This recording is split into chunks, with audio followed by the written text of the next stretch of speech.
আজকে আমি পৃথিবীর সবচেয়ে রহস্যময় একটি প্রাচীন বই সম্পর্কে আলোচনা করব। এই বইটির নাম হচ্ছে ভয়নিক ম্যানুস্ক্রিপ্ট। ধারণা করা হয় 1404 থেকে 1438 খ্রিস্টাব্দের মধ্যে সময়কালের মধ্যে এই বইটি রচিত। এই বইটি প্রথম আবিষ্কার করেন পোলিশ আমেরিকান ব্যবসায়ী উইলফ্রিড ভায়োনিক 1912 সালের দিকে। বইটি বর্তমানে আমেরিকার ইয়েল বিশ্ববিদ্যালয়ের লাইব্রেরিতে সংরক্ষিত রয়েছে। এই বইটির রহস্য সৃষ্টি করেছে কারণ এই বইটি পুরোপুরি অচেনা বর্ণমালায় লেখা। শত শত ক্রিপ্টোগ্রাফার, ভাষাবিদ, এমনকি CIA ও নাসা মতো সংগঠনগুলো এই বইয়ের কোড বিশ্লেষণ করতে বা ভাঙতে পারেনি। এই বইটিতে রয়েছে অদ্ভুত সব চিত্রাবলী, অজানা উদ্ভিদের ছবি যেগুলো পৃথিবীর কোনো উদ্ভিদের সাথে মেলে না।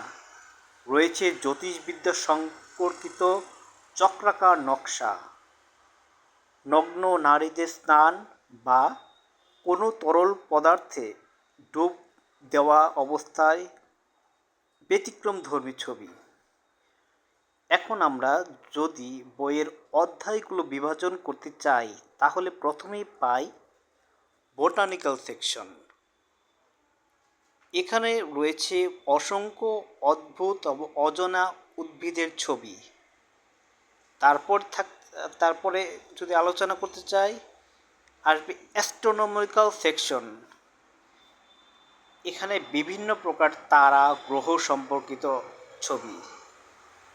তারপর রয়েছে বায়োলজিক্যাল সেকশন, যেখানে মানবদেহ ও রহস্যময় বিভিন্ন প্রকার অঙ্গ প্রত্যঙ্গের ছবি।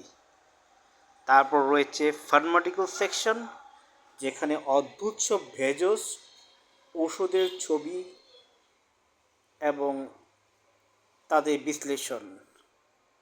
আর বইটির একেবারে শেষ দিকে রয়েছে ছোট ছোট রেসিপির মতো অংশ, যা দেখলে বোঝা যায় এটা ভিন গ্রহের বা অজানা কোনো ব্যক্তি বা গোষ্ঠীদের খাওয়ার রেসিপির একটা অংশ। এই বইটি নিয়ে এ যাবৎকাল অনেক গবেষণা হয়েছে। ধারণা করা হয় এই বইটি 15 দশকের দিকের পুরাতন কালি ব্যবহার করে এই বইটি লেখা হয়েছে। তবে এই বইটি কেন লেখা হয়েছে, কে লিখেছে, এই সংক্রান্ত কোনো তথ্য পাওয়া যায়নি।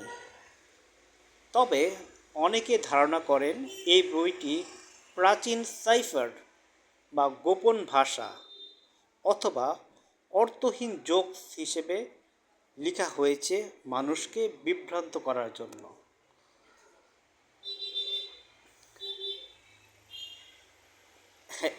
এই বইটি এখনও পৃথিবীতে বিদ্যমান রয়েছে, যেটা আমেরিকান ইয়েল বিশ্ববিদ্যালয় সংরক্ষিত।